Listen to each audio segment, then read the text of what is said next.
Respirou fundo? Muitas vezes. Pode deixar que não dói, não. A gente só sente a dor depois. Mas isso a gente não vai te contar também, né? Ela descobre depois, né? Minha irmã, é um prazer muito grande estar aqui, né? É um privilégio muito grande quando nós participamos da história de um ministério. E com muito temor e tremor, eu quero agradecer a Deus pela oportunidade, né? De ser escolhida, de ser indicada e de Deus ter preparado esse momento para nós aqui. A palavra de Deus diz em Romanos 11, 29, que os dons e a vocação do Senhor são irrevogáveis, Ele não volta atrás. E nós não estamos aqui discutindo o seu dom. O que nós vamos avaliar aqui é o que você vai ensinar para as pessoas que você entendeu de Deus, que foi chamada por Deus para cuidar. Nós somos batistas, nós temos princípios, nós temos valores, nós temos uma regra de fé e prática, e quando a gente faz esse momento, é para que você também possa expor o seu pensamento, né, para todos que te ouvem. A tua igreja está aqui. Então, quem é a futura pastora Rosilane, né, é agora que você vai dizer. Então, vai ser um momento de uma conversa, né? E nessa conversa, eu quero te dar toda a oportunidade de discorrer sobre o seu conhecimento daquilo que você vai dar de alimento ao povo, ao rebanho do Senhor, a parte do rebanho do Senhor que Ele te der para cuidar. Amém? Amém. E eu vou te dar já a oportunidade de falar um pouco sobre você, sobre sua conversão, sobre o seu chamado, como isso se desenvolveu na sua vida. Fica à vontade. Bem, irmãos, eu sou a Rosilane Batista Bense, filha de pais crentes, a mamãe Neuza, o papai Ronaldo, e eles nos criaram na doutrina e na prática do Evangelho. Sou batista não por tradição, mas por convicção, mas nasci já numa igreja batista. E através do ensino dos meus pais, eu pude entender que a Bíblia é o melhor dos livros. Então, a minha conversão se deu muito cedo, aos 6 anos de idade. 6 anos de idade, num culto, lá na primeira igreja batista de Campos. Um domingo de manhã, chegou à igreja um pregador leigo. E, por incrível que pareça, eu era uma criança que estava ali, na portaria, entrando para o culto da manhã. E esse pregador leigo chamado Reginaldo, eu não me lembro o sobrenome dele, ele conversou com o pastor Obadias assim na porta do templo, que ele era um pregador leigo, se ele podia ter uma oportunidade de contar um testemunho dele, porque ele era um ex-bruxo. E aí aquilo eu já ouvi ali, né, na porta. Então entrei e, como criança novinha, hoje as coisas são diferentes, tem um culto infantil, mas naquela época as crianças ficavam no culto, e pai e mãe levavam caderno, caneta, lápis de cor, qualquer coisa para a criança ficar quieta na hora do culto. E ali estava eu sentada com meus irmãos, e até aquela época éramos somente 4, mas somos 6 irmãos. Então eu sentei e prestei atenção na mensagem, bastante atenção. E ele estava pregando sobre a ressurreição de Lázaro, em João capítulo 11. E aí ele falou assim, claramente, abertamente, de muitos atos de bruxaria que ele fez. Mas, graças a Deus, a avó dele era convertida a Jesus Cristo. E a avó orava por ele. E ele disse, então, que um dia a avó orou por ele e disse, olha, Deus vai te tirar desse mundo. Ele disse, se Deus existisse, Ele me tiraria, mas só o diabo existe. E ela falou assim, não, Deus vai te tirar. E de hoje em diante, o que o diabo te mandar fazer, você não vai fazer mais. Você agora só vai obedecer a Deus. Ele falou assim, está feito o desafio. E aí, a partir daquele momento, as tarefas que ele recebia do diabo, ele não chegava até o final. Não chegava até o final e ele foi lá, já em desespero, né? Porque o diabo também cobra. E o salário do pecado é a morte, né? Então, ele foi até a avó e falou, e agora, o que eu faço? Ela falou, se você precisa falar com o Deus que existe. E aí ele disse, então eu vou falar com Deus. E aí ele falou com Deus, e através dessa conversa com Deus, ele caiu de joelhos e se converteu. E aí, nesse momento que ele falou da conversão dele, ele disse assim, irmãos, quando eu entrei na cidade, eu passei pela ponte. E na ponte eu vi, né, tem um rio ali, a ponte é bem alta. Ele falou assim, irmãos, o pecado é como uma pedra amarrada no nosso pescoço. E você está na ponte, a ponte é a vida. Se você pular com um pecado amarrado no seu pescoço, o destino é a morte, o salário do pecado é a morte. Mas o dom gratuito de Deus é a vida eterna, você precisa de Jesus Cristo. E aí eu levantei do banco chorando já. E ele começou a fazer o apelo, e como criança, irmãos, parecia que eu estava enchendo a igreja como se fosse uma piscina, de tanto que eu chorava. E fui à frente, entreguei a vida para Jesus, consciente já dos meus pecados, porque naquele momento o Senhor já estava me convencendo de que eu era uma pecadora e precisava de Jesus. E precisava da vida eterna em Jesus Cristo, e foi assim que eu me converti. E a partir disso, essa conversão se deu aos 6 anos, e aí a história com Jesus começou, né? As experiências com Jesus começaram.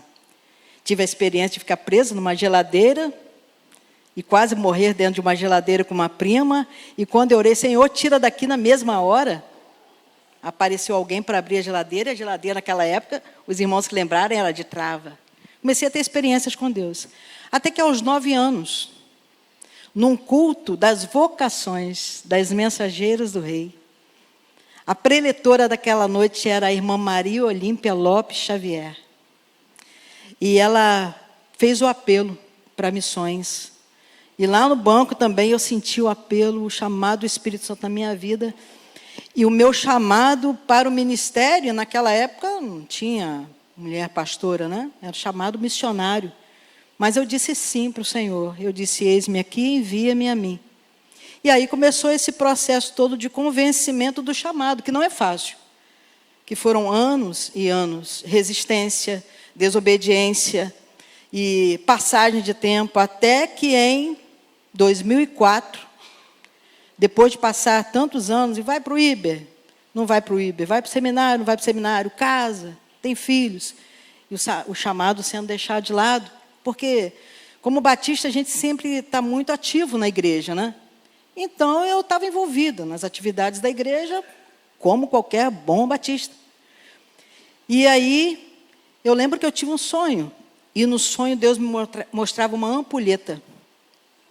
Uma ampulheta, e no sonho Deus dizia assim, até quando eu vou esperar você obedecer? E aí eu acordei, impressionado com esse sonho, e disse, Senhor, eu vou obedecer. Aí conversei com meu marido, por 3 dias, em datas diferentes e distantes, e falei, Deus está me chamando para fazer o seminário. Eu quero fazer o seminário. Ele falou, se você vai começar e vai até o final. Por 3 vezes eu conversei com ele, você tem certeza? Eu vou fazer mesmo? E o pagamento do seminário, ele falou, você vai fazer e vai até o final. E aí, por 3 vezes também, eu conversei com o pastor José Guilherme, que era o pastor da primeira igreja batista em Arraial do Cabo, e ele também disse, vamos juntos, a igreja vai te ajudar, vamos juntos. E aí, em obediência ao chamado, eu fiz o curso teológico pelo Seminário Teológico Batista do Sul do Brasil, campus avançado Cabo Frio, e depois, muitos anos depois, a convalidação pelo Seminário Unidas de Vitória. E estamos aí, aguardando. Amém. Amém. Como pastora batista, diga para mim, o que é ser batista? Quais são os princípios da gente? Batista, os princípios batistas, eles são categóricos e são maravilhosos, dignos de serem mencionados, porque a nossa defesa de fé, a defesa dos nossos princípios, eles têm base bíblica. Nós somos batistas porque a Bíblia é a nossa única regra de fé e prática. Nenhum outro livro, nenhum outro manual, nem caderno, nem história, nem mensagem do maior pregador do mundo é maior, melhor, mais conciso, mais perfeito para revelar a vontade de Deus, porque é a Bíblia. E como bom batista, todos nós precisamos ler a Bíblia e chegar no céu com esse testemunho para o nosso Deus. A Bíblia é a palavra de regra de fé e prática. Como batista, nós respeitamos e honramos as ordenanças que Jesus deu, e são duas só, que é o batismo, e por imersão, e a ceia, simbólica, memorial, reconhecendo que quando nós estamos participando da ceia, nós estamos recordando o que Jesus ensinou em memória dele. Como batista, nós temos convicção do sacerdócio universal do crente. Cada cristão, ele é responsável pela vida direta dele com Deus e em apresentar a si mesmo a Deus, de preferência todos nós como obreiros aprovados, que não tenham de que se envergonhar. Como batistas também, a igreja, ela tem a sua autonomia. E como batistas também, por causa do ensino de Jesus, dai a César o que é de César, dai a Deus o que é de Deus, nós também estamos aí separados totalmente do Estado, cuidando das coisas espirituais. Se me lembro, essas são marcantes. A Bíblia é a regra de fé e prática que você disse. Então, a gente precisa... eu preciso fazer uma pergunta para você. Sim. Você já leu a Bíblia toda? Muitas vezes. Parece uma pergunta óbvia.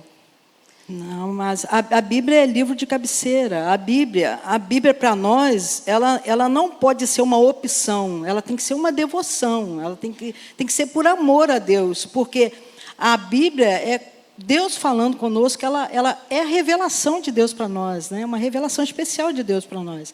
Então, como que nós vamos deixar de lado a leitura da palavra de Deus e de lê-la toda, do começo ao fim? Né? Então, não tem como. Então, agora você vai falar da Bíblia para mim.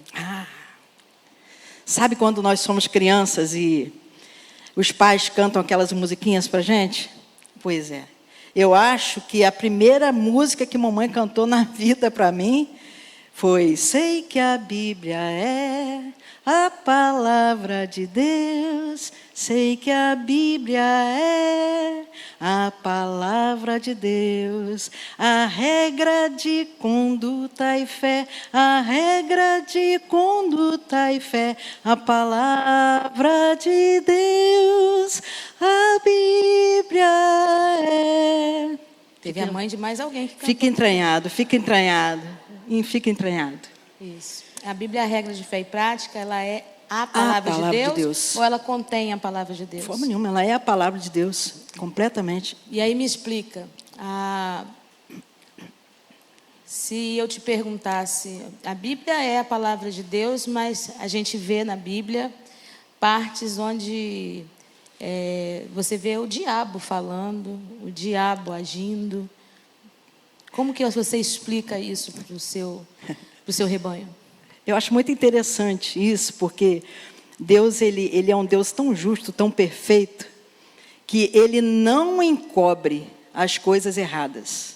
E Ele não encobriu o diabo também, de forma nenhuma.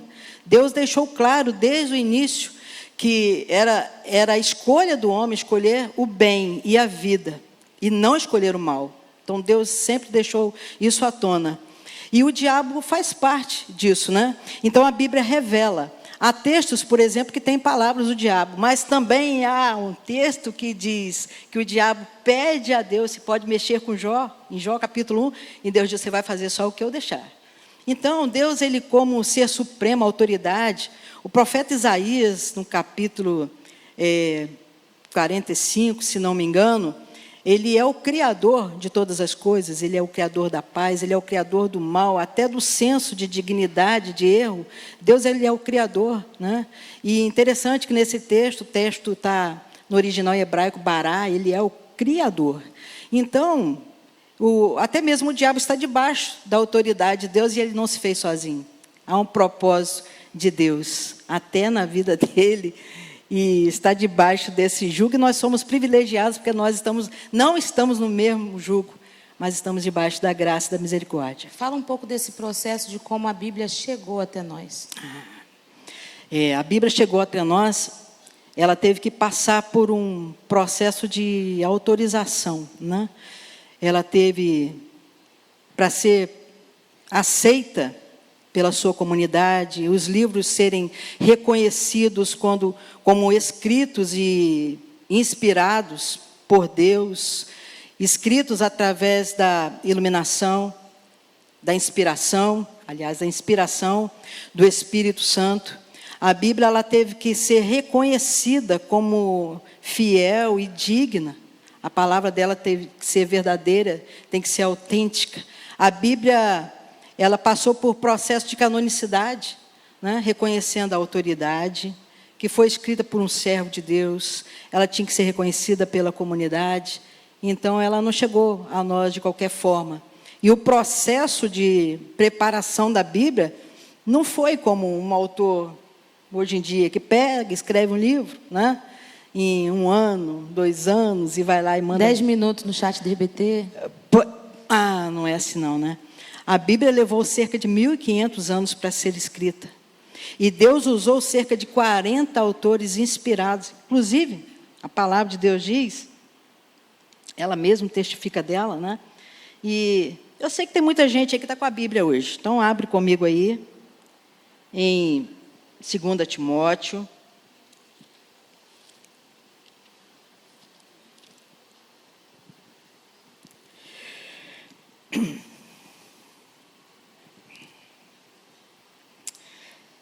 Espera aí que o nervoso também atrapalha, hein, gente? Calma aí. Não tem pressa não, né?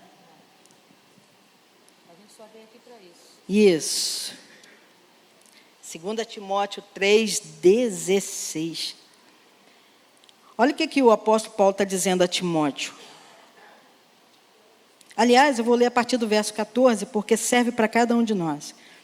Tu, porém, permanece naquilo que aprendeste, e de que foste inteirado, sabendo de quem o tens aprendido, que desde a tua meninice sabes as sagradas escrituras, que podem fazer-te sábio para a salvação pela fé que há em Cristo Jesus.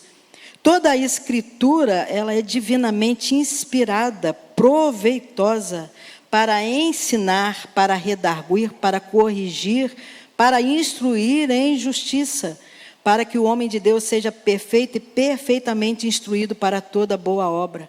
Então, a palavra inspirada do Senhor para nós, ela chegou até nós através do Espírito Santo. Se nós formos observar, lá mesmo no Antigo Testamento, em Êxodo, o Senhor falou assim, falou o Senhor a Moisés. Se não me engano, em Hebreus, em Êxodo 24, Deus disse a Moisés, e está lá, e Moisés escreveu todas as palavras ditas pelo Senhor. Então, as palavras aqui foram ditadas praticamente pelo nosso Senhor a cada escritor, durante esse tempo de 1.500 anos. Como é que ela está organizada hoje? A Bíblia é organizada em duas partes. O Antigo Testamento e o Novo Testamento. O Antigo Testamento trata da antiga aliança de Deus conosco, com os homens. E esse Antigo Testamento, por si, ele está subdividido em 5 partes e contém 39 livros. Os 5 primeiros livros escritos por Moisés são os livros da lei, ou Pentateuco, né? Então, a gente sabe que é Gênesis, Êxodo, Levítico, Números, Deuteronômio. Depois, vem os livros históricos, depois os livros poéticos, que a gente tanto ama, não é? Depois os livros dos profetas maiores e os livros dos profetas menores, 39 livros. Nesse interim, entre o Antigo Testamento e o Novo Testamento, houve um tempo de silêncio de Deus. E nas Bíblias antigas vinham até umas páginas em branco, cerca de 4, às vezes até mais páginas, um período de silêncio de Deus, não houve profecia, Deus ali fez calar os profetas. E esse período também, ele está subdividido em 4 partes. Houve um período persa, grego, de independência, e o período romano. E foi nesse período romano, então, que começa o Novo Testamento, e aí que já começa com o nascimento do nosso Senhor e Salvador Jesus Cristo. E o Novo Testamento, ele é subdividido em 5 partes também. São os 4 evangelhos, o livro histórico de Atos, as 13 cartas paulinas, as cartas gerais, e o livro da Revelação, que a gente sabe, o último livro da Bíblia, que é o Apocalipse. Amém. Deus se revela através da sua palavra, mas existem... Fala para mim da revelação geral e a revelação especial de Deus. Sim. A palavra de Deus diz no Salmo 19, verso 1, muitos de nós sabemos de cor: os céus proclamam a glória de Deus, o firmamento anuncia a obra das suas mãos. Vou repetir. Os céus declaram a glória de Deus, e o firmamento anuncia a obra das suas mãos. Um dia faz declaração a outro dia, uma noite mostra sabedoria a outra noite. A revelação de Deus, ele revelou de forma especial através da criação. A revelação consiste em Deus revelar a verdade para nós. Nós falamos sobre a inspiração, que a Bíblia foi inspirada por Deus, porque a inspiração é a capacidade que o Espírito Santo que Deus deu, para que homens inspirados por Deus escrevessem a palavra. Mas a revelação mesmo, ela é da parte direta de Deus em revelar a verdade. E Ele usou a criação manifesta que existe Deus. Mas também há a revelação especial de Deus. E nós sabemos também de cor, João 3,16, porque Deus amou o mundo de tal maneira que Ele deu o seu Filho unigênito, o nome dele é Jesus Cristo, para que todo aquele que crê em Jesus não pereça, mas tenha vida eterna.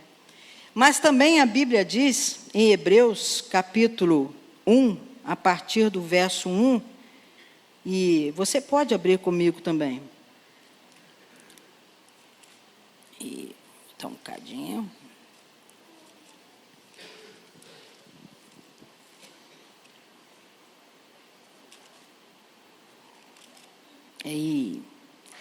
Havendo Deus antigamente falado muitas vezes, de muitas maneiras, aos pais pelos profetas, a nós falou-nos nestes últimos dias pelo Filho. Então Deus também se revelou através do Filho, que é o resplendor da sua glória, e autor e consumador da nossa salvação. Amém. Que Deus é esse, Rosilane? Que a gente está falando tanto dele, da palavra dele, do chamado dele. Quem é Deus, Rosilane? Deus, ele é um ser pessoal. Ele é verdadeiro, real, apesar de ser invisível. Deus é imutável. Deus não tem fim. Ele é o alfa e o ômega. O começo está em Deus, o fim está em Deus. Deus é o Criador. Mas há também uma expressão teológica, de autor, que diz que Deus é espírito pessoal, perfeitamente bom, que em santo amor cria, governa e sustenta todas as coisas.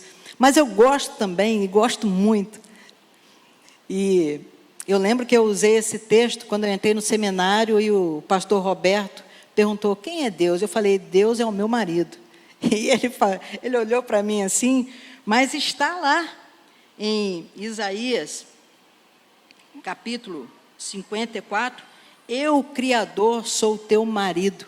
Porque Deus lá também no Antigo Testamento, Ele estava revelando a graça já para nós. E chamado à igreja, esse texto diz, a futura glória de Sião. Então Ele é o Criador, Ele é o nosso marido, porque nós somos igreja. Ele manda na gente mesmo, a igreja se submete. Ele é o Redentor, Ele é o Salvador, Ele é o sustentador do universo. Ele é onipotente, Ele é onisciente, Ele é onipresente, Ele é infinito. Ele transcende a criação, porque a criação não pode conter Deus, Deus está além da criação. Deus, Ele é atuante, o que Ele criou, Ele é responsável. Deus é um Deus responsável por todas as coisas que Ele criou. Você olha para uma flor, você olha para um pintinho, não é a galinha que está tomando conta, nem é a plantinha, a roseira que está tomando conta da flor, é o nosso Deus. Deus não deixou a criação por si só, como dizem, não é? Ele não deixou. Deus é o nosso Criador e Ele é o responsável por cada coisa. Você diz que Ele é pessoal. Pessoal. O que faz dele um ser pessoal? Por Ele ser Espírito, Deus é Espírito, e Deus se revelou como pessoa, né? Eu nunca vi nenhum outro ser falar como Deus falou, façamos. Deus, ele tem vontade, Ele tem domínio, Ele é um ser consciente, e é um ser abrangente, né? Então, ele é uma pessoa. E quando ele diz façamos, ele estava se referindo ao quê? A obra-prima da criação, né? Mas ele estava falando sobre quem? Façamos. Está falando sobre ele mesmo, Cristo, e o Espírito Santo. Então fale sobre Cristo. Eita, agora toca no ponto nevrálgico da nossa fé, né? Porque ele é o autor da nossa conversão, da nossa salvação. Jesus é o sentido da nossa vida, ele é a razão da nossa vida. Em Colossenses, nada melhor do que a própria Bíblia para falar de Jesus. Nós sabemos que Jesus, ele é o Filho de Deus, ele é Espírito, ele é Deus. Em João 10:30, ele disse: eu e o Pai somos um, Jesus é Deus. Mas aqui em Colossenses, no capítulo 1,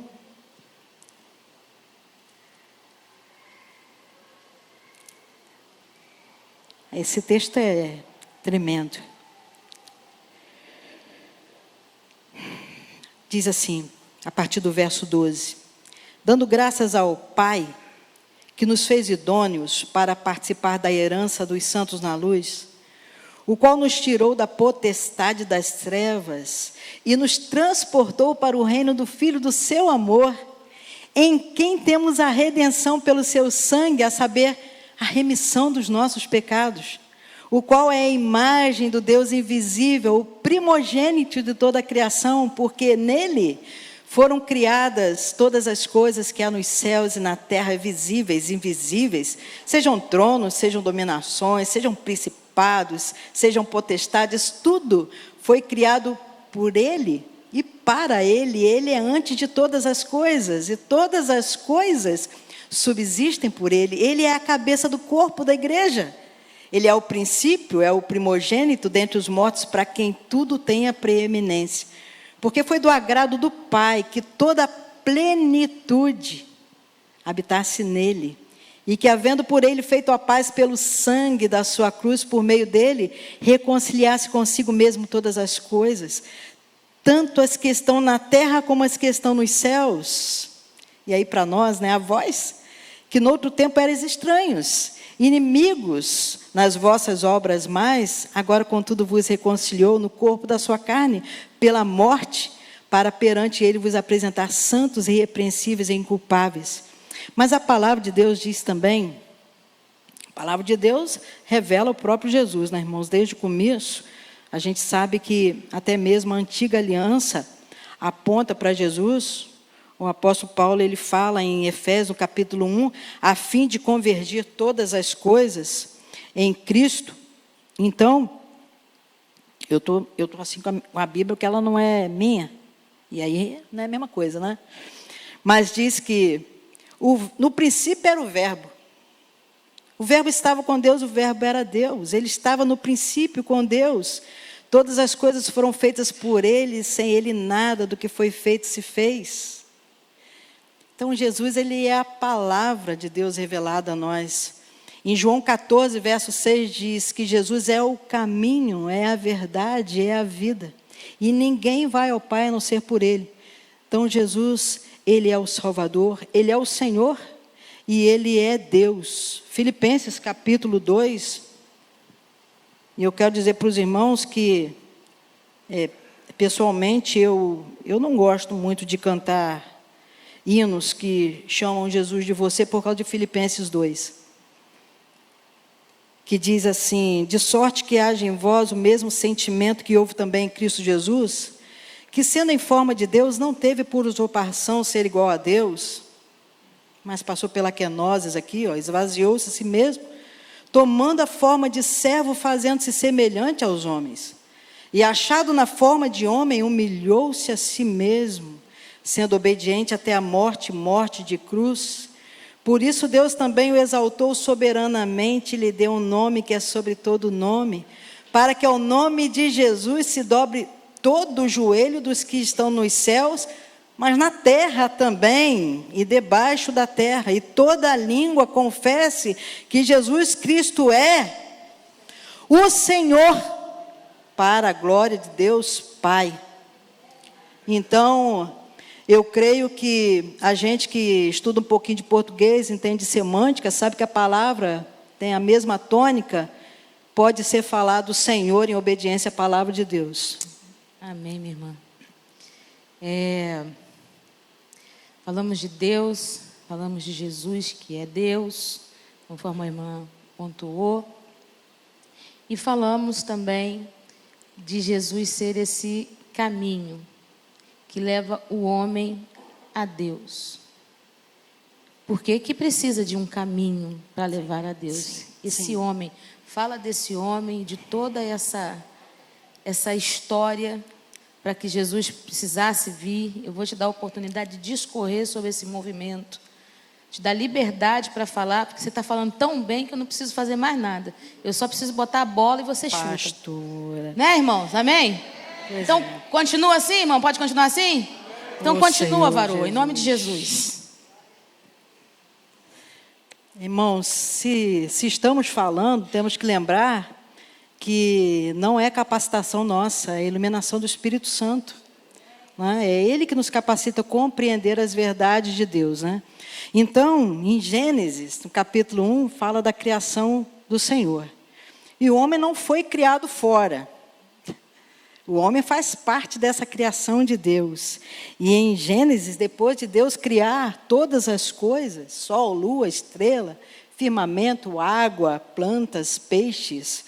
Então, Deus, depois de produzir tudo isso, Ele, nas três pessoas divinas, né, nas três consciências de Deus, Pai, Filho e Espírito, Ele diz, façamos o homem a nossa imagem, conforme a nossa semelhança.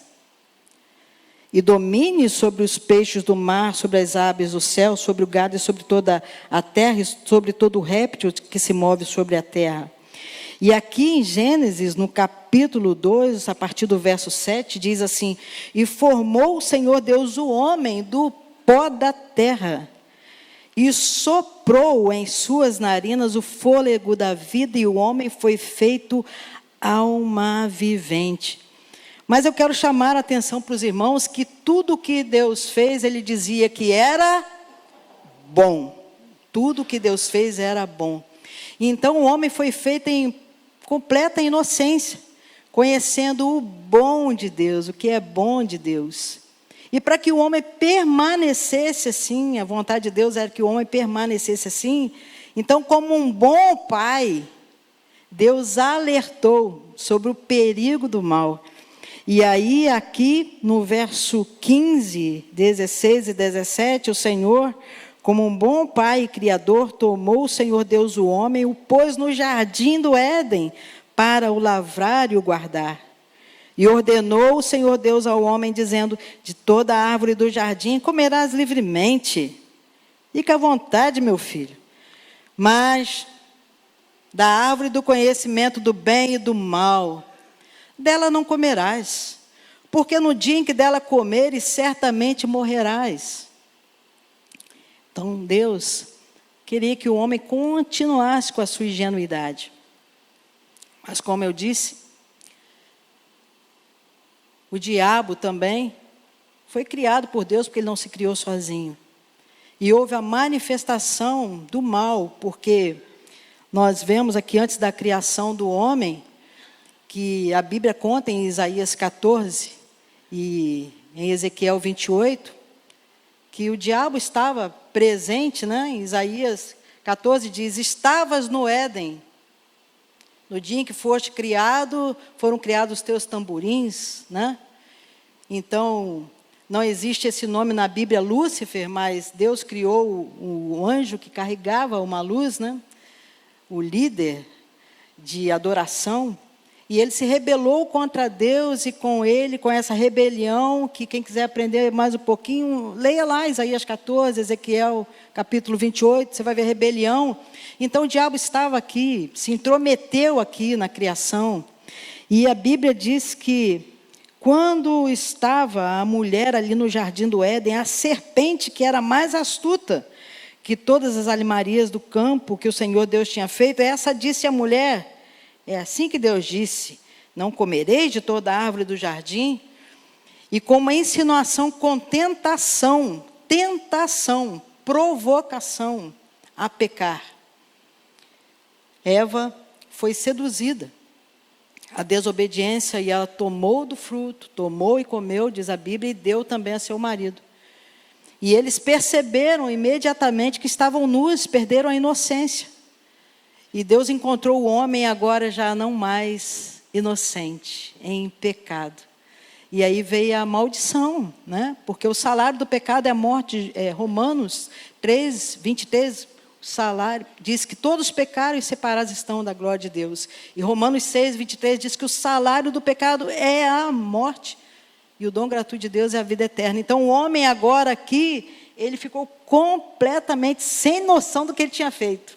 Sabe? Sem noção? Foi o que aconteceu com o homem.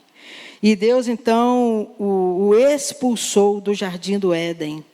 No verso 23, depois da sentença de morte para o homem, que Deus já havia dito que ele ia morrer, e a sentença para a mulher, que passaria a ter filhos com dor, e a sentença para a serpente, que iria se arrastar e comer o pó, e o homem também iria viver agora do seu trabalho com suor e com cansaço. O Senhor Deus disse: vamos lançá-lo fora do jardim do Éden para lavrar a terra da qual fora tomado. Então o homem perdeu esse contato com Deus. Mas é bom lembrar, irmãos, que nessa sentença de morte, Deus já em perfeito amor, porque Deus é amor, Ele também trouxe a primeira de todas as promessas, o proto-evangelho, o segredo divino para a nossa salvação, que está aqui, no verso 15 de Gênesis capítulo 3. Porém, inimizade entre ti e a mulher, e entre a tua semente e a sua semente. A sua semente te ferirá a cabeça, e tu lhe ferirás o calcanhar. Então a gente vê aqui que da semente da mulher veio o nosso Senhor Jesus Cristo. E aí o homem passou a ter essa oportunidade de se achegar a Deus através de Jesus Cristo. Então não tem outro caminho. Não tem outro caminho. O próprio Jesus disse: eu sou o caminho, a verdade e a vida. Ninguém vem ao Pai a não ser por mim. Não tem outro Nem caminho. se a pessoa for boazinha, fazer bastante coisa boa. Não. Efésios 2, 2:8 diz que a graça é que nos salva, né? É pela fé, não é pelas obras, né? A salvação é pela fé e não pelas obras. Não vem de nós, é um dom de Deus. Não vem pelas obras para que ninguém se glorie.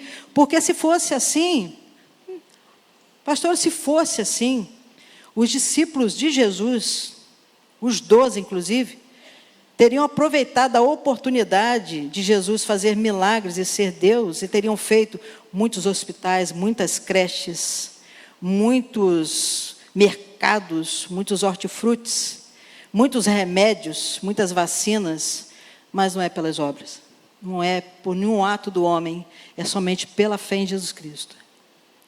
Então a salvação é um ato?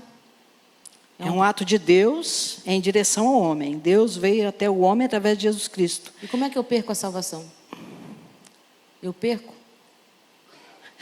Quem nunca teve, vai perder. Agora, quem em Cristo Jesus tem a salvação, de maneira nenhuma vai perder. Porque quem através de Jesus, pela fé, se entrega a Jesus Cristo, passa a ter uma garantia do próprio Senhor Jesus, que aquele que vai a Ele, de maneira nenhuma Ele lança fora. E o problema do homem é o pecado. E quem vai a Jesus, Jesus é o remidor. Ele é o justificador, Ele é o redentor, Ele é o expiador. Ele faz a obra completa de salvação, porque Ele se fez o cordeiro que precisava para ser coberto o pecado, né? Ele se entregou a si mesmo, o seu sangue, que era o que agradava a Deus e que tinha que ser puro, Jesus reconciliou o homem com Deus, e por causa da reconciliação nós temos paz com Deus. Ele nos justificou, porque se aqui qualquer de nós Se Jesus não tomou o seu lugar, aí sim você está perdido, mas se Ele tomou o seu lugar, justificados pela fé, nós temos paz com Deus. Então, nós temos tudo em Cristo Jesus, e esses a quem se entregam a Ele pela fé, de coração mesmo, como uma criança, Ele salva, e Ele sela, Ele guarda, Ele nos sela com o seu Espírito. Jesus disse em João 14, até João capítulo 16, que Ele jamais nos deixaria sozinhos, Ele enviaria o Consolador, o Espírito Santo da promessa, e que esse seria o selo, aquele que é convencer do pecado, da justiça e do juízo, né? E que nós seríamos ovelhas e não bodes, e que as ovelhas ouvem a voz do bom pastor e o seguem, e por ele são orientados. Então não tem como perder a salvação, é impossível perder a salvação. Você já iniciou, então, a parte do trabalho do Espírito Santo. Falamos sobre Deus, falamos sobre Jesus, falamos sobre o homem, e falamos sobre todo esse processo da salvação, do pecado, né? A martirologia, soterologia. E agora vamos falar um pouco sobre pneumatologia, que é o trabalho do Espírito Santo. Sim. Então, você já confessou Jesus como Deus, não é? E agora nós vamos ouvir o Espírito Santo. Fala aí. Pois é, o Espírito Santo, ele tem um papel fundamental. Por ser Deus, por ser uma pessoa, tal como falamos do nosso Deus, o Criador, como pessoa, Jesus também como pessoa, né? Porque ele era plenamente homem, plenamente Deus, mas o Espírito Santo também é Deus, e ele foi revelado, manifestado. A sua dispensação é a terceira, né? Porque foi o próprio Jesus que revelou o Espírito Santo. A gente ouve no Antigo Testamento falar do Espírito de Deus, mas no Antigo Testamento o Espírito Santo, ele vinha com uma maneira específica de Deus na vida de um servo de Deus, para executar a obra de Deus, como de muitas formas a Bíblia relata, como aconteceu no caso de Gideão, de Sansão, em Juízes, capítulo 14. Mas no Novo Testamento, na dispensação do Espírito Santo, o próprio Senhor Jesus é que o revelou. E aqui em João 14, irmãos,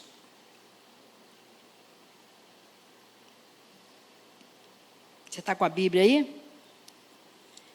Então, pega a Bíblia, porque é ela que é a espada de dois gumes, que penetra até a divisão da nossa alma e faz discernir, e é apta para discernir pensamentos e intenções do nosso coração. Mas Jesus disse assim: eu rogarei ao Pai, João 14, verso 16, Ele vos dará outro Consolador, para mostrar que os três são um. Ele ia dar outro Consolador, porque Jesus também é Consolador, para que fique convosco para sempre o Espírito da verdade. Lembram que Jesus disse em João 14, 6, eu sou o caminho, eu sou a verdade. Então o Espírito é a verdade, que o mundo não pode receber, porque não vê, nem o conhece. Mas vós o conheceis, porque habita convosco e estará em vós.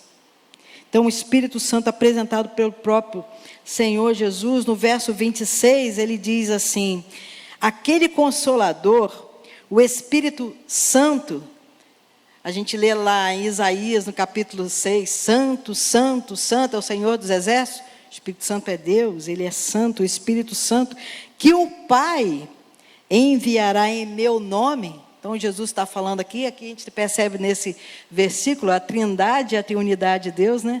A manifestação de Deus em três pessoas, Pai, Filho e Espírito. O Pai enviará em meu nome, e esse vos ensinará todas as coisas e vos fará lembrar de tudo quanto vos tenho dito. Então Jesus apresenta aqui também a obra do Espírito Santo em João 16, a partir do verso 7. Digo-vos a verdade, que convém que eu vá, porque se eu não for, o Consolador não virá a vós, mas quando eu for, eu vou-lo enviarei, e quando ele vier, convencerá o mundo do pecado, da justiça e do juízo. Do pecado, porque não crê em mim; da justiça, porque eu vou para o meu Pai, não me vereis mais; e do juízo, porque já o príncipe deste mundo está julgado. Mas ele diz no verso 13: mas quando vier aquele Espírito da verdade, ele vos guiará em toda a verdade, porque não falará de si mesmo, mas dirá tudo o que tiver ouvido e vos anunciará o que há de vir. Ele me glorificará, porque há de receber do que é meu e vou-lo há de anunciar. E a gente pode observar aqui que Jesus disse que o Espírito Santo, ele disse assim, e estará em vós. Ele diz, o mundo não pode receber, mas estará em vós. E o Espírito Santo, assim como Deus, ele também, por ser Espírito, é invisível, como que ele estaria em nós, né? Mas aí aprove a Deus que o Espírito Santo, ele se manifestasse também como um selo, uma marca de Deus no nosso espírito, e nós passamos a ser o templo do Espírito Santo. Por isso que, como cristãos, nós temos o dever de cuidar do nosso corpo e nos preocuparmos em não vivermos na vida em continuidade de pecado, mas conservarmos e cuidarmos da nossa santificação, do processo que agrada a Deus, que agrada ao Espírito Santo, porque sem a santificação, e a santificação é um processo do Espírito Santo na nossa vida, né, de nos fazer cada vez mais semelhantes a Jesus Cristo, e essa obra é do Espírito em nós. Então, ele está em nós, nós temos que reconhecer isso e vivermos pelo Espírito. Vamos fazer um bate-bola aqui. Sim. Fala sobre dom do Espírito e dons do Espírito, e fruto do Espírito e frutos do Espírito. Ok. Ok? Ok. Lá em Atos capítulo 2, eu acho que é um dos textos que pode deixar bem claro para a gente acerca do dom do Espírito Santo. Logo após Pedro estar pregando, né?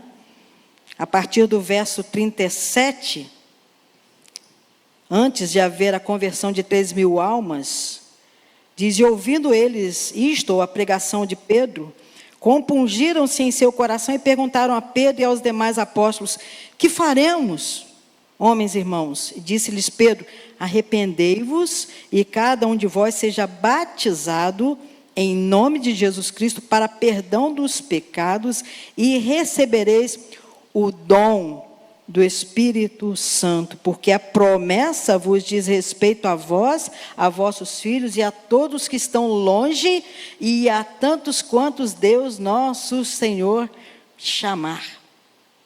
Então, o dom do Espírito Santo se trata em receber a salvação de graça, através de Jesus Cristo. É o recebimento da salvação no ato da conversão, o dom do Espírito Santo. Os dons do Espírito Santo, existem pelo menos 3 listas básicas na Bíblia, em Romanos capítulo 12, 1 Coríntios 12 e Efésios capítulo 4. E os dons, eles não nos pertencem, pelo contrário, eles pertencem ao Espírito Santo. Os dons são do Espírito Santo, é Ele que dá, é Ele que concede. E a Bíblia diz que Ele dá para a edificação da igreja, que é o corpo de Cristo, para que nós nos edifiquemos. Então é diferente de qualquer tipo de talento, porque é do Espírito, é uma capacitação do Espírito Santo na vida de quem é templo do Espírito. Então tem aí o dom de profecia, o dom do ensino, o dom de ministério, de cuidar, o dom do pastoreio, o dom de sermos dispenseiros da graça de Deus, de guardar, de administrar as coisas de Deus, e uma lista sem fim de cuidar dos dons do Espírito. E deixar bem claro, não pertence a mim nem a você. Tem algum dom que deixou de ser útil? A Bíblia não fala isso. O Espírito Santo, de maneira nenhuma, ele é inútil. E ele não abriu mão de nenhum dom. Não existe na Bíblia nenhuma palavra escrita, revelada, registrada, inspirada, iluminada, que diz, esse dom aqui acabou. Pelo contrário. Então ele dá conforme a pessoa precisa ou a igreja precisa? Para a igreja. Para a igreja. Mas um dos mais maravilhosos dons, e faz parte de um atributo compartilhado de Deus, que é o amor, lá em João capítulo 12, verso 31, quando ele termina uma lista de dons, ele diz assim: mas procurai com zelo o melhor dos dons, que é o amor. Então há um que se sobressai, que é o dom do amor. Porque aí o apóstolo Paulo vai dizer: ainda que você fale dom de línguas, né, que você entregue seu corpo para ser queimado, se você tiver amor, então completa tudo isso. E o fruto do Espírito, e eu acho interessante que em Gálatas capítulo 5, essa palavra ela está no singular fruto, mas é porque ela tem 9 características. E o fruto do Espírito é o que revela que nós temos o Espírito Santo em nós e que estamos vivendo de forma plena, com a plenitude do Espírito Santo. Quando nós temos, como se fosse uma tangerina, 9 gomos, né? Nós temos e vivemos o amor, a alegria, a paz, a longanimidade, a benignidade, a bondade, a fé, a mansidão e domínio próprio. E a Bíblia diz que contra estas coisas não existe lei. E os que são de Cristo Jesus já crucificaram a sua carne e a sua paixão para terem esses dons vivos na vida dele, né? E os frutos? Os frutos são o resultado da vida com Deus. É aquilo que... Aí sim, podemos lembrar de João capítulo 15, que Jesus disse: a árvore que não dá frutos, corta, para que dê mais frutos, né? Então é o resultado da nossa vida com Deus, aquilo que nós fazemos e ganhamos com relação ao reino. E a Bíblia diz que quem é sábio ganha almas, porque esse fruto é eterno. Amém. Fala um pouco sobre escatologia, a doutrina das últimas coisas. Jesus, ele é Deus, se fez carne, homem, como você mesmo falou, 100% Deus, 100% homem, habitou entre nós, se deu, né? Morreu numa cruz, ressuscitou, subiu aos céus, sim, envia o seu Espírito Santo para atuar na igreja, né? Através do seu corpo, que somos nós, os membros, né? Mas ele disse que ele voltaria. Sim. Quando vai ser isso? Nem ele, quando esteve na terra, disse que nem ele sabia, só o Pai. Ele disse: nem os anjos do meu Pai sabem, né? Mas nós vemos na Bíblia, e Jesus disse que vai ser como um abrir e piscar de olhos, ao som da última trombeta, porque a trombeta soará, e os mortos vão ser ressuscitados. E a Bíblia, ela fala sobre essa volta de Jesus. O próprio Jesus fala sobre a volta dele e as últimas coisas, quando os discípulos perguntam: Senhor, como será o fim dos tempos? Como serão as últimas coisas? Isso está em Mateus 24. E aí Jesus faz um grande sermão, de mais de um capítulo, falando sobre o final dos tempos. E ele fala que assim como o relâmpago que sai do Oriente e se mostra no Ocidente, assim vai ser a volta do Filho do Homem. E nós estamos aguardando essa volta de Jesus, que a Bíblia diz também que será triunfante e gloriosa.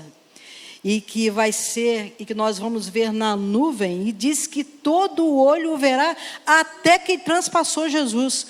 Porque a Bíblia diz que quando acontecer isso, o apóstolo Paulo fala em 1 Coríntios capítulo 15, e ele até fala assim: onde está a morte, a tua vitória? Onde está o aguilhão, né, a tua vitória? Ele diz que os mortos vão ressuscitar. Os mortos vão ressuscitar. E diz que aqueles que estão em Cristo vão ressuscitar primeiro. Os que morreram em Cristo vão ressuscitar primeiro. E nós, os que ficarmos vivos, vamos subir com Ele na glória e receberemos um corpo glorificado. Isso está em 1 Coríntios 15.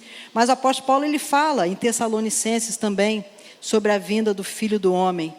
E a Bíblia fala que vai haver um tempo de tribulação, igual Jesus falou isso, como nunca se houve na terra. E alguns estudiosos comparam esse tempo da grande tribulação com o que está escrito no livro de Daniel, né? A Bíblia fala do arrebatamento.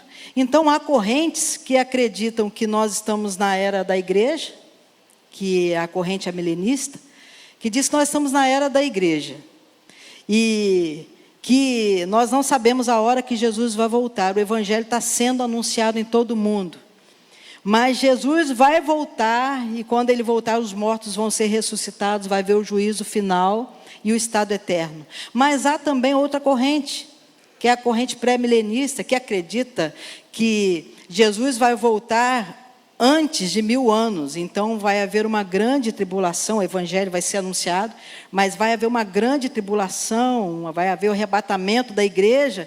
Então a igreja vai subir, depois Jesus vai descer com a igreja. E vai reinar com a igreja por 1000 anos. E essa corrente diz que Jesus vai reinar na terra. E que o reino de Jesus vai ser lá em Jerusalém. Eles acreditam nisso. Mas também uma corrente pós-milenista, que acredita que Jesus vai vir após o milênio. E que haverá um tempo de paz e justiça. Ai, quem dera fosse verdade, né? Mas a Bíblia dá essa previsão para nós também, um tempo de paz e de justiça. E após esse tempo de paz e de justiça, né, aí o diabo vai receber aquela sentença e haverá também o juízo. E aí o destino final também do homem e o estado eterno, nos céus com novo céu e nova terra. No final disso tudo, o importante das três correntes é ter a noção de que a milenista, pré-milenista, pós-milenista, milenista, não importa, Jesus volta. Pastora, permite contar uma experiência? Fala. Uma vez lá na porta da primeira igreja Batista de Arraial do Cabo, o pai de uma das meninas lá, convidei para entrar na igreja, ele falou assim, eu não vou entrar aí porque vocês não vão na minha igreja. Eu falei, como assim? Ele falou, vocês não vão na minha igreja, eu sou espírita. E eu falei, mas eu respeito, e esse não seja o caso, eu vou lá, mas só preciso entrar aqui para ouvir falar de Jesus Cristo. E ele falou assim, mas eu acredito que tem outras vidas. E eu falei assim, mas eu acredito que tem outra vida também, só que é o seguinte, eu recebi Jesus nessa, já garanti logo. Então, nós precisamos receber Jesus enquanto há tempo. A palavra de Deus diz assim, se ouvirdes a voz do Senhor, no dia de hoje, não endureçais os vossos corações como no deserto. Pelo contrário, receber Cristo. E se garante enquanto é tempo. A palavra de Deus diz em Isaías, buscai ao Senhor enquanto se pode achar, invocai enquanto está perto, deixe o homem ímpio o seu caminho e se converta ao Senhor, que se compadecerá dele, porque é misericordioso em perdoar. Então, graças a Deus que Jesus vai voltar, porque esse mundo jaz no maligno, mas o céu foi preparado para nós, aqueles que creem, né? E isso nós podemos ver lá em Apocalipse. Deus não ia deixar a Bíblia ser fechada, assim, a revelação sem ser completada, né, irmãos? Sem dar para nós essa linda esperança que diz assim, ali, o céu, nunca mais haverá maldição contra alguém. Nela estará o trono de Deus e do Cordeiro. E os seus servos, cristão que não gosta de servir, presta atenção, hein? E ali estarão os seus servos e os servirão, e verão o seu rosto, e nas suas testas estará o seu nome. Ali não haverá mais noite, não necessitarão de lâmpada nem de luz do sol, porque o Senhor Deus os ilumina e reinarão para todo sempre. E ele disse, estas palavras são fiéis e verdadeiras, e o Senhor, o Deus dos santos profetas, enviou o seu anjo para mostrar aos seus servos as coisas que em breve hão de acontecer.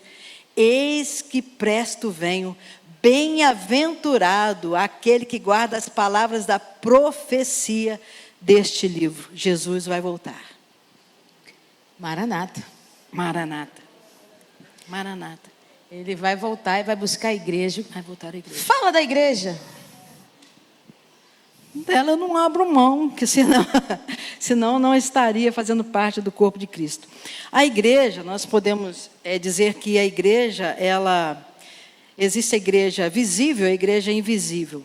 Essa igreja onde estamos hoje é uma igreja local, componente de pessoas que são regeneradas pelo Senhor Jesus Cristo, pelo Espírito Santo, biblicamente batizadas por imersão, como o Senhor Jesus foi, e pela fé pessoal, consciente. Só um minuto. Tem outro tipo de batismo? Pior que tem. Então fala aí. Existe E aí batismo. a gente já vai arrumando. Existe batismo por aspersão. Como é que é isso? Jogar água Aham, na cabeça, né? E existe o batismo também por afusão, né? Que é o derramar da água também. Mas a Bíblia ensina que o batismo, essa palavra batismo, vem de baptismo, que significa imergir.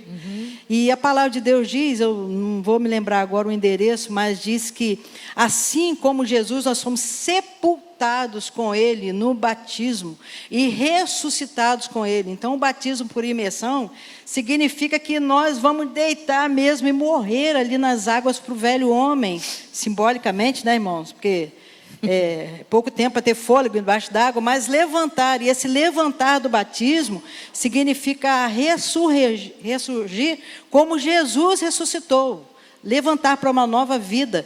E o apóstolo Paulo fala em 2 Coríntios 5,17, se alguém está em Cristo, nova criatura é, as coisas velhas já passaram e eis que tudo se fez novo. Então o batismo significa isso. Então a igreja, né, é de pessoas biblicamente batizadas. Nós, como batistas, cremos assim, faz Quando parte é que a gente das nossas batiza? marcas. Oi? Quando é que a gente batiza essa pessoa? Criança, nasceu, a gente já batiza logo? Como é que é? Eu creio que se fosse assim o maior exemplo da história, tinha sido batizado quando criança. Até antes de fazer 8 anos de idade, mas Jesus não. Jesus foi batizado consciente para dar testemunho da justiça. Então, ele é o exemplo vivo, né? Ele consciente se faz porque é necessário cumprir toda a justiça. Então o batismo vem da fé e do arrependimento em Deus e pelo testemunho de Jesus. Eu me lembro que quando eu fui batizado com 7 anos, uma das perguntas do pastor Obadias para mim foi: por que você quer ser batizada? Você é pequenininha. E eu falei assim: mas Jesus não disse que tem que batizar? Então é por obediência também o batismo, né? Por obediência à palavra de Deus e por reconhecimento. Mas batismo salva? Não, de forma nenhuma, é uma ordenança. Batismo é uma ordenança assim como a ceia, é um momento simbólico de obediência à justiça de Deus. Quer dizer que se a pessoa aceita Jesus aqui, mas morre ali descendo a rampa, não tem problema não, né? Olha, nós falamos agora há pouco que a pessoa que aceita Jesus, ela recebe o selo do Espírito Santo, que é a marca de que ela está salva. E que ela, uma vez salva, é salva para sempre. Então, se ela vai cair, tropeçar ou morrer, ela, tal como o ladrão da cruz, ela, mais cedo ou mais tarde, vai estar com Jesus no paraíso. Não importa a forma. Amém. Vamos falar agora da Igreja Batista, né? As características de uma Igreja Batista. O que difere a Igreja Batista de uma outra igreja evangélica, por exemplo? A sua autonomia, a sua forma de batismo, por imersão, a sua ordenança, a ceia, que é simbólica. Não é, ceia. A ceia não é por transubstanciação, a gente não acredita que o corpo e o sangue de Jesus que o pão e o vinho viram o corpo e o sangue de Jesus, né? A gente não crê nisso, como a consubstanciação, que diz que na hora que a gente está tomando a ceia, aí o pão vira o corpo, o vinho vira o sangue. A gente não crê também na presença mística, que quando a gente está participando da ceia, você está lá e você recebe uma bênção toda especial. A gente crê que a ceia, ela é simbólica, ela é um ato simbólico de que o que o Senhor Jesus disse vocês vão fazer isso em memória de mim, lembrando de mim. Né? E quais são os tipos de ceia que a gente... Existem 4 tipos de ceia. A ceia livre, que é a ceia quando ela é ministrada, qualquer pessoa que estiver no ambiente do culto, onde a ceia está sendo ministrada, pode participar, sendo evangélico ou não, qualquer pessoa. Existe a ceia livre, a ceia ultra livre, essa todos podem participar. A ceia livre, que diz que os evangélicos podem participar dessa ceia. A ceia restrita, que diz que os membros daquela mesma denominação podem participar da ceia. e a ceia ultra restrita que só os membros daquela igreja local podem participar. Mas quem decide isso? A igreja em assembleia. E a assembleia, então, o que significa uma assembleia numa igreja batista? Significa que ela é o órgão máximo de decisão na igreja. A igreja reunida em assembleia.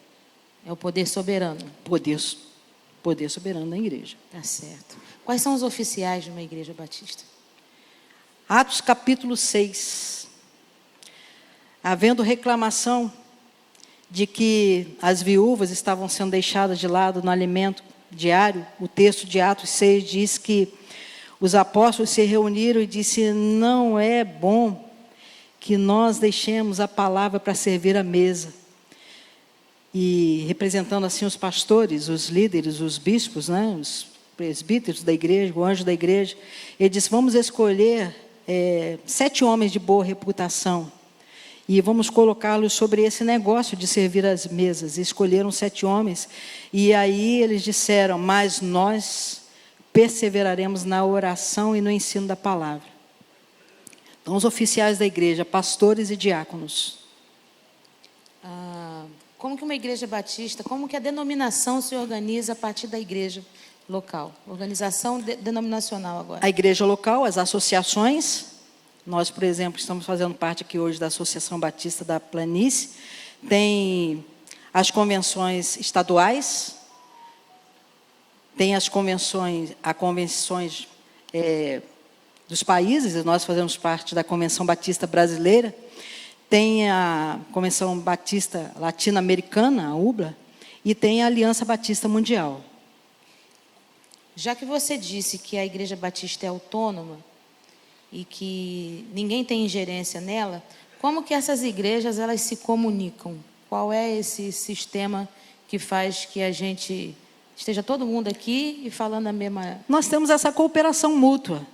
Nós bebemos de uma mesma palavra, de um mesmo Senhor, uma só fé, um só batismo. Então, nós compartilhamos como igreja, uns com os outros, desse viver igreja batista. E como é que os membros das igrejas batistas, já que são autônomas, eles podem migrar de um local para outro? Como é que é a forma de recebimento de membros de uma igreja? Existem formas de entrar numa igreja batista. Batismo, pessoa que recebe Jesus, confessa Jesus como seu Senhor e Salvador e quer fazer parte de uma igreja batista, diz: eu quero ser batizado, porque eu tenho consciência de que Jesus agora é meu Senhor e Salvador e eu quero aprender sobre Jesus nessa igreja.